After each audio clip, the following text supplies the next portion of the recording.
C'est une sorte de prison dans la prison. Un troisième quartier de lutte contre le narcotrafic s'apprête à ouvrir au sein de la prison de Réau en Seine-et-Marne. Il doit accueillir une vingtaine de détenus considérés comme très dangereux, des détenus encadrés par 40 surveillants très expérimentés. Cette structure va accueillir des détenus issus de réseaux de proxénétisme, de trafic de migrants, de traite d'êtres humains. Il y aura bien sûr des narcotrafiquants. Bonjour Wilfried Fonck. Bonjour Charles, bonjour à tous. Vous êtes, et bienvenue, vous êtes le secrétaire national du syndicat pénitentiaire UFAPUNSA Justice. La France est actuellement littéralement phagocytée par le narcotrafic. On le voit avec la DZ Mafia qui a malheureusement tissé sa toile dans beaucoup de villes du pays.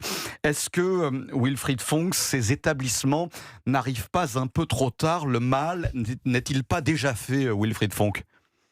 Écoutez, j'ai envie de dire mieux vaut tard que jamais. De toute façon, il était temps que d'une façon ou d'une autre, le ministère de la Justice se positionne pour qu'on ait des établissements avec des niveaux de sécurité peut-être beaucoup plus importants que ce que l'on avait avant. Ce qu'on peut, ma foi, au niveau de l'UFAP regretter, c'est qu'on ne soit pas allé au bout de la démarche. C'est-à-dire qu'on n'est pas parti dans ce que nous, on revendique depuis 1992, c'est-à-dire des établissements spécialisés et adaptés au profil des détenus. C'est-à-dire mettre des moyens sécuritaires là où il le faut. Wilfried Fonck, on n'y est pas là selon vous? C'est pas adapté pour ces détenus plus dont vous parlez alors? On y est sans y être, c'est-à-dire que effectivement, quand on a ouvert Vendin, on a aujourd'hui un établissement à Vendin-le-Vieil dans le Pas-de-Calais qui est grosso modo dédié exclusivement à ce type de profil-là avec les moyens qui vont avec. Sur Condé, on est déjà redescendu d'un niveau puisqu'on a à la fois un quartier pour la lutte contre la criminalité organisée, mais aussi un quartier maison centrale. Et aujourd'hui, on descend encore d'un niveau puisqu'on se retrouve avec un tout petit quartier au sein d'un établissement où vous avez déjà plusieurs régimes de détention. Donc à la fin, la lisibilité, à la fois pour les citoyens français comme pour les personnels, devient très difficile parce qu'on a du mal à se retrouver et à savoir ce qu'on y fait réellement à l'intérieur de ces établissements. Alors justement, c'est la raison pour laquelle vous êtes là, Wilfried Fonck, parce que il y a la contrôleuse des lieux de privation de liberté qui a visité la prison de Condé-sur-Sarthe dans l'Orne. Elle a dressé un rapport au vitriol sur les conditions de détention des détenus. Elle n'a pas été tendre, Wilfried Fonck, avec vos confrères. Elle dit que les surveillants intimident les détenus, qu'ils font de l'abus de pouvoir auprès d'eux. Alors est-ce que c'est vrai? Est-ce que vos collègues jouent les cow-boys au sein de ces structures, Wilfried Fonck? Alors, moi, j'ai pris le temps de lire attentivement les recommandations, puisqu'il s'agit de recommandations de la Contrôleure générale des lieux privatifs de liberté. Et quand on lit avec une certaine objectivité ce qui est mis à l'intérieur de ces recommandations, on constate une chose, c'est qu'en fait, on a surtout des plaintes de la part des détenus et des propos rapportés par des professionnels dont aujourd'hui on ignore totalement la qualité. Par contre, on n'a aucun fait établi dans le temps et dans l'espace. Donc, j'ai envie de dire, avant de condamner des gens, une accusation ne suffit pas. Il faut peut-être derrière qu'il y ait effectivement des faits qui soient établis à travers une enquête menée en bonne et due forme. Alors, Georges Fenech, Vincent Roy, mes deux débatteurs sont en train de vous écouter religieusement, Wilfried Fonck. Georges Fenech, alors ancien magistrat, Georges Fenech, vous êtes tout indiqué pour nous répondre par rapport à ces structures, ces nouvelles structures qu'on voit fleurir en France. Qu'avez-vous envie de poser comme question à Wilfried Fonck? Parce que Wilfried Fonck a l'air de se demander qu'est-ce qu'on y fera réellement dans ces structures? À quoi vont-elles servir? Et il a de gros doutes. Si on protège la société, si on évite une nouvelle affaire Mohamed Amra, si on épargne des vies d'agents pénitentiaires, voilà déjà une finalité intéressante. C'est d'ailleurs le but. Et si on empêche aussi ces individus incarcérés pour de très longues peines de pouvoir d'une manière ou d'une autre continuer à gérer leurs propres affaires. C'est l'autre gros problème, Georges Fenech. Voilà, ça c'est le vrai sujet. Alors justement, peut-on interpeller Wilfried Fonck à ce sujet? Wilfried Fonck, est-ce que ces détenus continuent de piloter leur réseau depuis l'intérieur de leur cellule, ou bien grâce aux technologies qui apparemment permettent de brouiller les téléphones et de brouiller les arrivées de drones, on arrive à les mettre finalement en autarcie? Est-ce que c'est véritablement hermétique cette histoire là, Wilfried Fonck? Alors, hermétique, on est toujours hermétique jusqu'au jour où on ne l'est plus.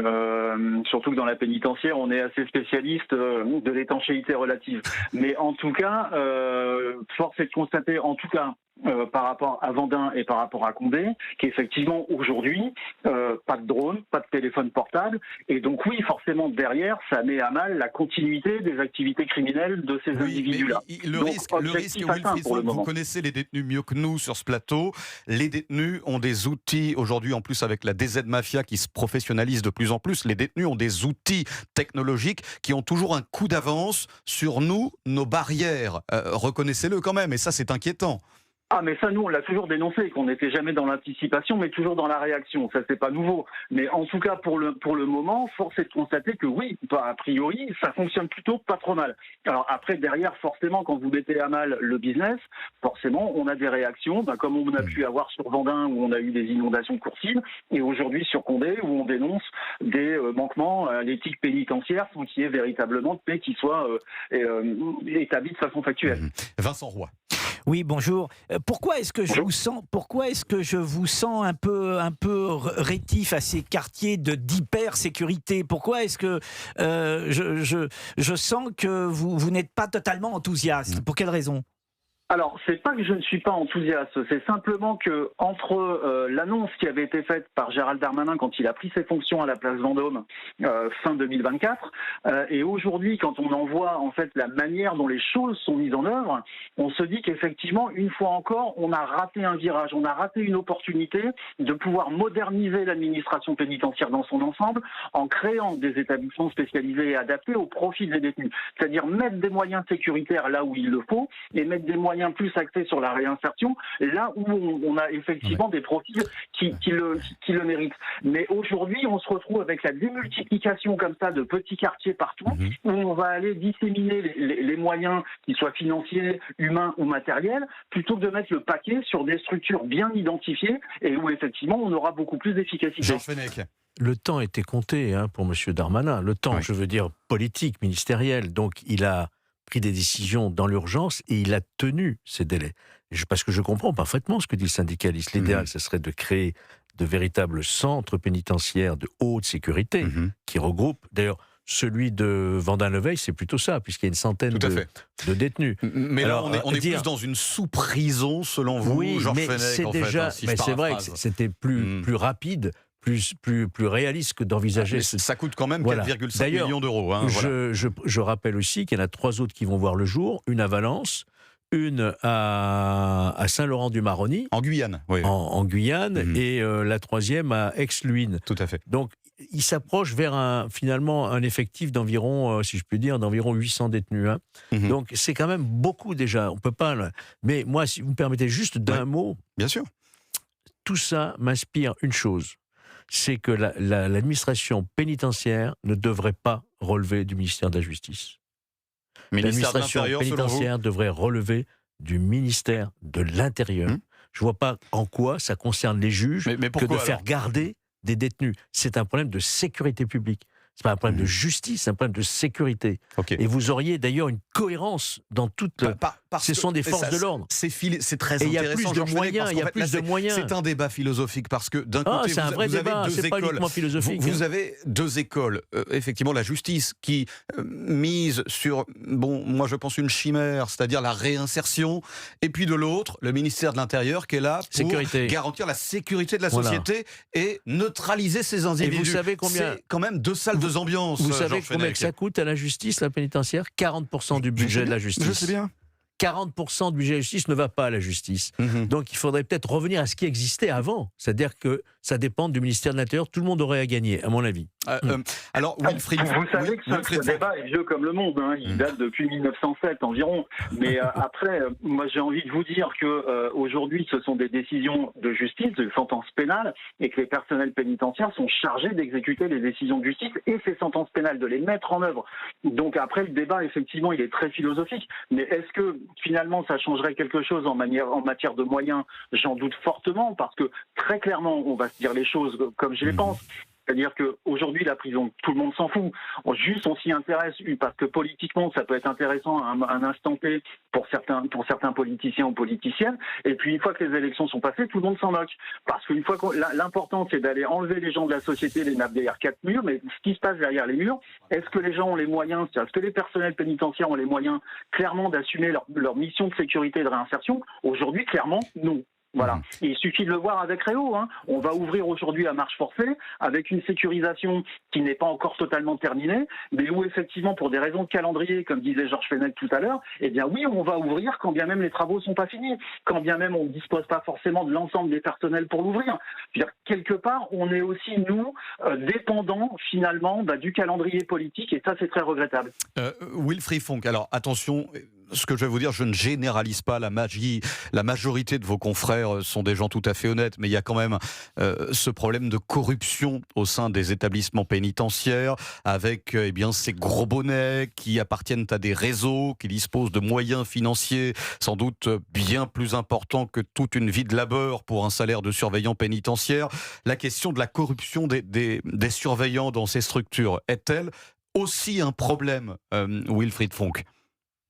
Aujourd'hui, j'ai envie de vous dire, celui qui a un problème avec la corruption, c'est surtout notre ministre.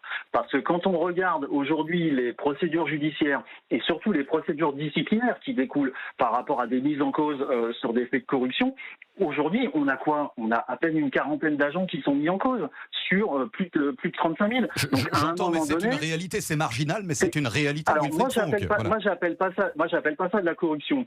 Aujourd'hui, on a effectivement des personnels pénitentiaires qui sont face à un public qui a énormément évolué et que personne n'a voulu prendre en considération l'évolution du profil de criminel que l'on héberge aujourd'hui dans nos établissements.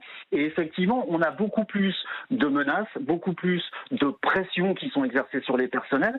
Et derrière, finalement, on se réfugie derrière le petit doigt de la corruption pour dire que, les personnels, attention, mais donnons aussi les moyens aux personnels de pouvoir se défendre. C'est plus du chantage, selon vous. On cède à du chantage plutôt qu'à une corruption. C'est ce que vous dites, en fait, Wilfried Fonck. C'est quelque part, à un moment donné, quand vous êtes sous pression H24, parce que les établissements pénitentiaires sont ouverts du matin au soir et 365 jours par an, quand vous avez en face de vous des gens qui sont capables d'aller jusque devant votre domicile, de vous menacer de vous menacer votre épouse, vos enfants, de foutre le feu à votre bagnole ou à votre logement, à un moment donné, on peut comprendre la directrice des Baumettes, d'ailleurs, je ne me démentirai pas, je pense, a dû être exfiltrée. Bien sûr. On est bien à Marseille, voilà. À Marseille. Wilfried Fonck. Merci en tout cas, Wilfried Fonck, d'avoir été parmi nous en cette mi-journée. Je rappelle que vous êtes donc le secrétaire national du syndicat UFAP UNSA Justice. Voilà, merci Wilfried Fonck donc d'avoir été parmi nous. Alors effectivement, comment va évoluer cette histoire? On en reparlera bien sûr dans nos prochaines éditions et dans nos prochains moments de débat. Il y a tellement de choses à dire. Ce qui est très curieux, c'est qu'on nous parle je parle bien de ces narcotrafiquants de grande envergure. Bien sûr. Mohamed Amra, Redouane Faïd. Redouane Faïd, c'était Réau, Redouane Faïd. Il a pu s'en échapper en hélicoptère. C'était pas le Réau d'aujourd'hui. C'était pas le Réau de ces 20 places. Vous avez raison. Donc on peut peut-être ces établissements ne sont peut-être pas si infaillibles que ça aussi. Aucun établissement, comme le disait Georges, n'est infaillible. Mais ce qui me surprend, c'est qu'on parle pour ces narcotrafiquants, je le répète, de grande envergure, on parle de réinsertion. Comment vous voulez réinsérer c'est pas la priorité selon vous. Non, bien sûr, c'est l'un des buts de la peine. C'est pas de réinsérer selon moi. Non, ça, il y a 3 buts de la peine. Oui. Sanctionner. Oui. Réinsérer et protéger. Oui. Mais alors là, moi, je trouve que après, on est on nage en plein délire, on est en pleine chimère. Il faut quand même, au bout d'un moment, avoir le sens de réalité. Merci, messieurs.